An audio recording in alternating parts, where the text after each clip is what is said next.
देखिए, साइक्लोन की वजह से जो हमारे मुंबई के मूल रहवासी है कोली समाज, उनकी कई परिवारों की रोजी रोटी छीन ली गई है। उनकी जो रोजी रोटी का ज़रिया जो नाव है जिससे वो मछली पकड़कर अपना गुजारा करते हैं, वो लगभग ऐसे 100 परिवारों के नावों में बहुत ही बड़ा नुकसान हुआ है, जिसकी भरपाई नहीं हो सकती। और कहीं ना कहीं नया नाव उनको पाने के लिए हो सकता है कि 1 साल लग जाए, कभी 1.5 साल लग जाए। और हमारे आदरणीय सांसद श्री गोपाल शेट्टी जी ने जैसे उन्हें पता लगा कोली बांधों की स्थिति, तो खुद अस्वस्थ होने के बावजूद उन्होंने मड आइलैंड का दौरा किया और उन्होंने हमारे जो भाजपा का एक शिष्टमंडल है जो साथ में चला था, उसके साथ में दौरा करते हुए उन्होंने परिस्थिति जानी।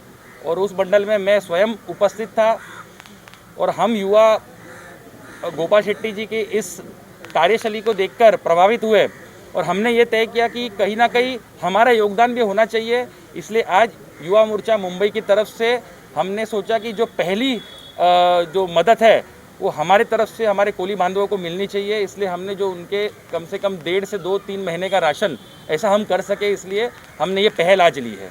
देवेंद्र भेंट जो नाम रखा है, इसके पीछे क्या जरूरत है? देखिए, हमारे महाराष्ट्र के सर्वप्रथम और सर्वश्रेष्ठ नेता हमारे देवेंद्र फडणवीस जी, जो प्रतिपक्ष नेता होने के बावजूद आज आप देख सकते हैं कि मुख्यमंत्री एक तरफ घर बैठे हैं और वो पूरे महाराष्ट्र का दौरा कर रहे हैं जहाँ जहाँ पे साइक्लोन की वजह से नुकसान हुआ। तो उन्हीं से प्रभावित होकर उनके मार्गदर्शन पर चलते हुए हम युवाओं ने भी मुंबई में, चाहे वो माहिम हो चाहे मड हो, ऐसे सब अलग अलग जगहों पर हमने भी दौरा किया और हमने देखा कि हमारा भी दायित्व बनता है। तो उनसे प्रभावित होकर देवेंद्र जी से हमने लोगों की मदद करने के लिए ठाना और आज उसकी शुरुआत की, एक पहल की है। इसलिए देवेंद्र जी का नाम हमने दिया है क्योंकि एक तरफ सेंटर में मोदी जी और महाराष्ट्र में हमारे नेता देवेंद्र जी वो लोगों के लिए तत्पर रहते हैं हमेशा ही। जब भी महाराष्ट्र पे कुछ भी समस्या आई तो सबसे पहले देवेंद्र जी आगे बढ़कर मदद करने के लिए आए। इससे हम प्रभावित होकर सभी युवाओं ने देवेंद्र भेंट इस तरीके से हमने आज कोली समाज के हमारे बांधवों को महीने का राशन देने के लिए हमने तय किया। तो जब आप इन परिवार को राशन वितरण के लिए आपने एक प्लान किया कि उन्हें देना है, तो किस तरह से आपने एक लिस्ट बनाई कि हम आप हर नीडी पर्सन तक पहुंचकर उन्हें हेल्प कर पाए? क्योंकि यहाँ पर काफ़ी घर हैं, तो क्या आप हर घर तक पहुँच रहे हैं या फिर अभी आप कुछ लोगों को दे रहे, कुछ लोगों को फिर आपको देख रहे? नहीं, हमारे जो मड के कई सारे मच्छीमार सोसाइटीज़ होते हैं, तो उसमें से जो विविध सोसाइटी जहाँ आज अभी हम लोग बैठे हैं, वो सबसे बड़ी सोसाइटी मड आइलैंड की कोली समाज की है। तो सोसाइटी के जो अध्यक्ष है और जो उनके सेक्रेटरी है, इनसे हमने चर्चा की।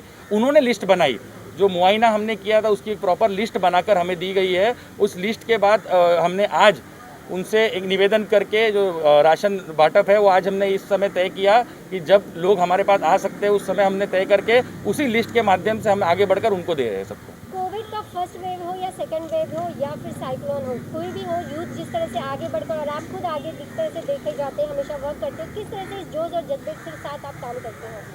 देखिए, मुझे गर्व है कि आज का जो युवा है वो समाज सेवा और लोक सेवा के लिए हमेशा ही आगे आता है। खास करके भारतीय जनता युवा मोर्चा के कार्यकर्ता आप पिछले फर्स्ट वेव से भी देख रहे हैं, चाहे वो खिचड़ी बांटना हो, सैनिटाइजेशन करना हो, एम्बुलेंस सर्विस प्रोवाइड करना हो या पेशेंट्स को बेड दिलाना हो। सेकंड वेव में भी हमने चाहे वो रेमडेसिविर इंजेक्शन प्राप्त करने में मदद करनी हो, चाहे बेड्स दिलाना हो, ऐसे कई अन्य काम युवा मोर्चा के कार्यकर्ताओं ने जमीनी स्तर पर उतर के किए हैं। तो मुझे गर्व है कि युवा हमारे जो नेता है, तो नेतागण हमें प्रेरित करते हैं, चाहे वो देवेंद्र फडणवीस जी हो, चाहे वो हमारे नरेंद्र मोदी जी हो। तो इन सबसे प्रेरणा लेकर युवा जमीनी स्तर पर उतरकर लोक सेवा में उतरे, इसलिए मुझे बहुत गर्व होता है।